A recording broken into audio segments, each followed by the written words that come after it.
I'm Diana Moda, filmmaker and creative director. For the past few months, I've been pushing the limits of what's possible with generative AI in cinema. What you're about to see is Sunsick, a cinematic trailer I made on my own with my character Zoey, using a platform called Agent One by Invideo. But this video is not just the trailer, it's the complete breakdown of how I made it, step by step, decision by decision, including the mistakes, especially the mistakes.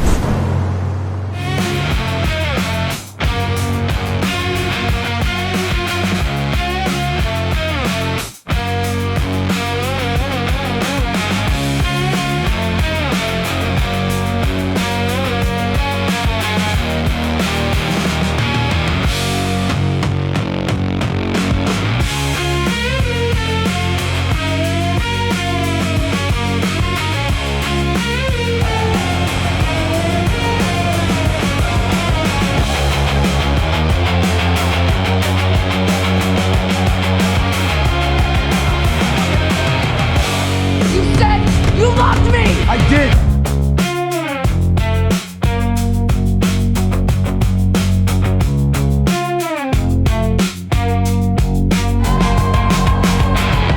I did! But you were never there!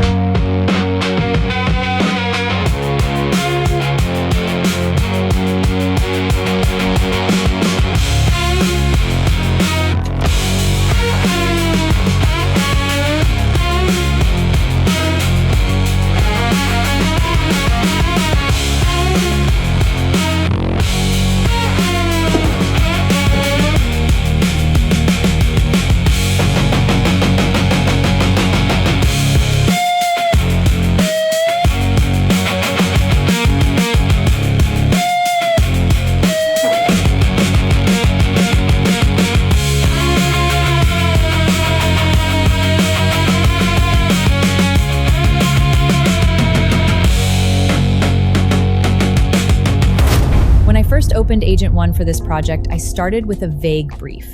Very vague. I gave it the warm tones I wanted, the film type, the music style, and a reference director who would guide the whole process. No storyboard, no script, just an idea in my head and a few keywords. And Agent One started working.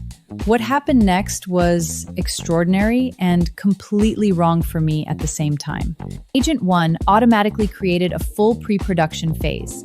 A panel with a storyboard, a character, all the props she could use, a color palette based on my keywords. The entire ombre aesthetic fully built, the character inside the environment. It was incredible work. But it wasn't Zoey, because I never told it who Zoey was. I let it work without that fundamental information. So I stopped everything. I asked it to stop.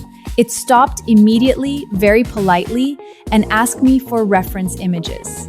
From there, I gave it the complete character description and the models I wanted it to use to generate the storyboard images, without changing anything about her look, her appearance, nothing.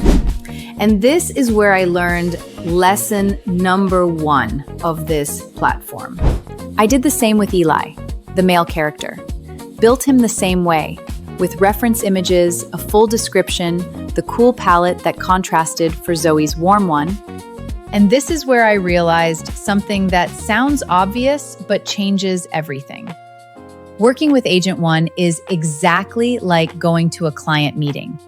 You don't walk into a meeting empty-handed, with nothing prepared, no research done, no references.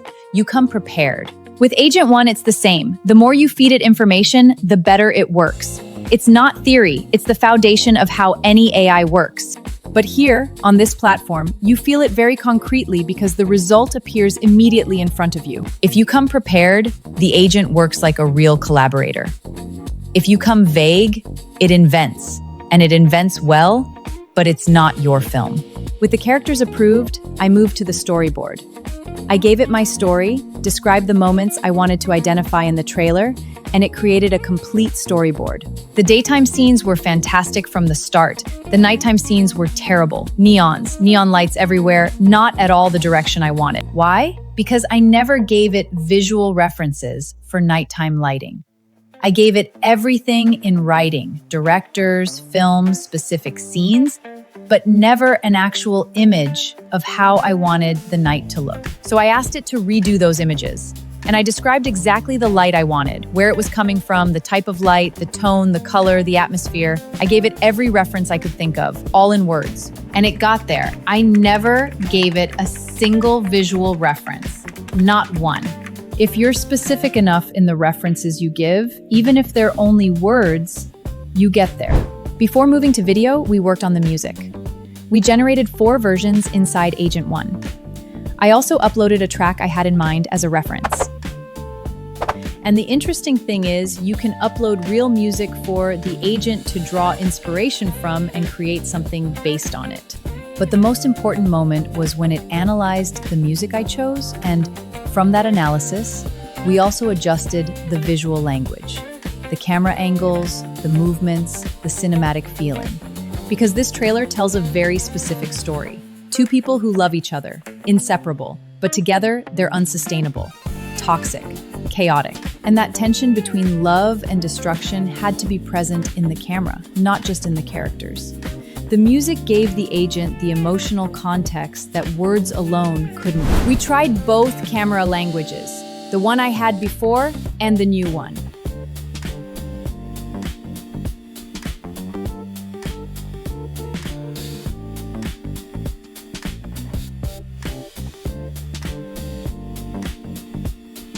The new one won without comparison.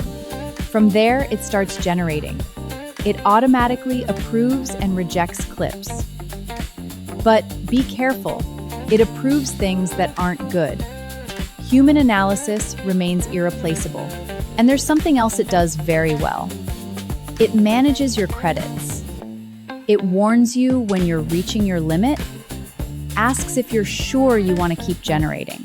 Sometimes it tells you clearly, you already have enough material to go to editing. That's exactly what happened. I went to edit, realized clips were missing, came back, imported the video for it to analyze, and it generated the missing clips based on what I already had. What I learned from this project is simple. Agent 1 doesn't replace your eye. It doesn't replace your taste. It doesn't replace your vision. What it does is remove every technical barrier between what's in your head and what appears on screen. You don't need to master prompts. You don't need to jump between 10 different platforms. You don't need a studio, a team, or a $100,000 budget. If you're a designer, you bring your designer eye. If you're a filmmaker, you bring your filmmaker vision. If you work in advertising, you bring your advertising knowledge. Agent 1 does the rest. You need to know what you want to make. And you need to come prepared. I hope this was useful. The link is in the description. If you make something with it, send it to me. Wait, is this about me? It's always about you.